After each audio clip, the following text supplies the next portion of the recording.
Iran just deployed the Sejal ballistic missile against Israel for the first time in this conflict, and it represents one of the most serious escalations we've seen. This isn't just another weapon in Iran's arsenal. It's reserved for final stage escalation, and they call it the dancing missile. Not because of how it looks, but because of what it does to missile defense systems. During last summer's conflict, fragments from a single Sejal warhead reached Israeli soil after the Arrow system failed to fully neutralize it. Now it's back, in volume, at the worst possible moment. On March 15, the 54th wave of Operation True Promise 4 escalated dramatically. Sirens went off across more than 140 locations in Israel, from Tel Aviv to the southern suburbs. Missile debris struck a residential building used by the U.S. consul in Jerusalem. What makes this timing particularly significant is that this debut happened less than 24 hours after U.S. officials reported that Israel's running critically low on the interceptors built to stop exactly this kind of threat. Yet, on the same night, the Israeli government approved $826 million in emergency defense spending, while their own military claimed there was no shortage. That contradiction tells you everything you need to know about the real situation. So what makes the Sejal so difficult to defend against? The Sejal is a medium-range, solid-fueled, two-stage weapon that Iran designed and built entirely on its own. Most people hear ballistic missile and picture a weapon flying in one big arc, trackable and killable by modern defense shields. The Sejal doesn't work that way. Its warhead carries what's called a maneuverable re-entry vehicle. As it comes down at speeds above Mach, it doesn't follow a straight path. It shifts direction continuously, unpredictably. That's why they call it the dancing missile. A standard interceptor like the Arrow calculates where a warhead will land and sends a kill vehicle to that point. When the landing point changes every fraction of a second, that calculation falls apart. The only option is to fire multiple interceptors in a spread pattern and hope one connects. That burns through stockpiles incredibly fast, and we're about to see why that specific problem is becoming Israel's defining crisis in this war. There's a second layer of difficulty. The Sejal runs on solid fuel, which means it sits fully loaded on a mobile launcher, ready to fire in minutes. No fueling trucks, no lengthy preparation visible to satellites. Iran has stated that from the city of Natanz, the Sejal reaches Tel Aviv in under 7 minutes, from ignition to impact. Because it launches from trucks rather than fixed sites, it survives even when bases and facilities are destroyed. The coalition has hit over targets inside Iran since February 28th. The Sejal doesn't need any of them.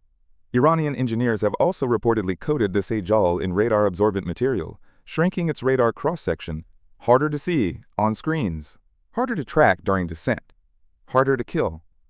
This creates a dual-layer problem where both detection and interception are degraded simultaneously. Israel's Arrow, designed to engage threats outside the atmosphere using hit-to-kill technology, depends on precise tracking. A reduced radar signature shortens the detection window and compresses the time available to launch an intercept. The Arrow, which engages targets inside the atmosphere, faces the same degradation compounded by the warhead's active maneuvering during terminal descent. Now consider what happens when you combine this with Israel's interceptor shortage. Every Arrow 3 interceptor costs several $1 million per unit and takes significant manufacturing time to replace. Production lines aren't designed for wartime surge output. The Pentagon only began expanding production in January, weeks before the war started. A maneuverable warhead that requires multiple interceptor shots per inbound missile doesn't just stress the stockpile, it collapses the entire cost-exchange ratio. Iran fires one Sejal. Israel burns 2, maybe 3 interceptors, trying to stop it.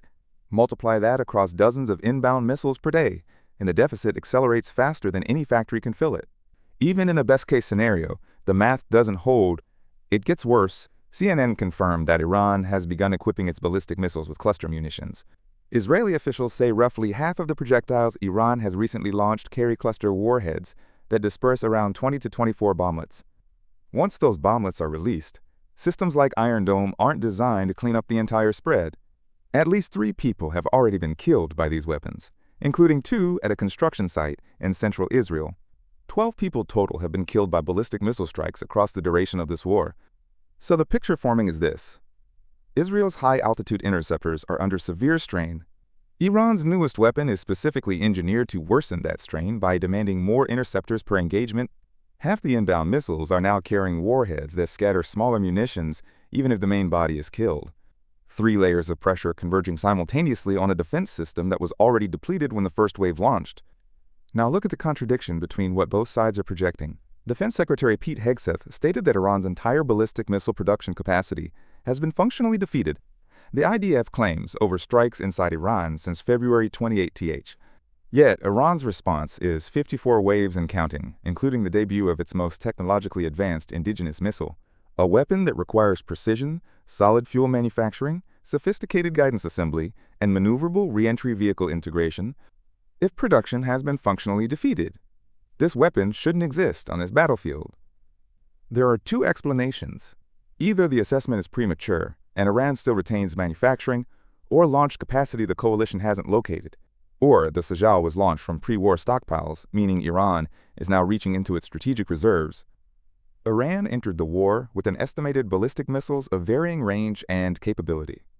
The Sejal was deliberately withheld for the first 53 waves. That restraint was a choice. Whether it signals strategic patience or desperation depends on how many remain in storage, a number that hasn't been published by anyone. Meanwhile, the consequences are radiating outward. Oil shipments through the Strait of Hormuz have been disrupted. Maersk suspended crossings. Shipping insurers are declining to write policies for Gulf transit. An Emirates flight recently turned back after drone strikes forced temporary airport suspensions near Dubai. Energy markets are in turmoil. This war isn't contained inside the borders of the belligerents.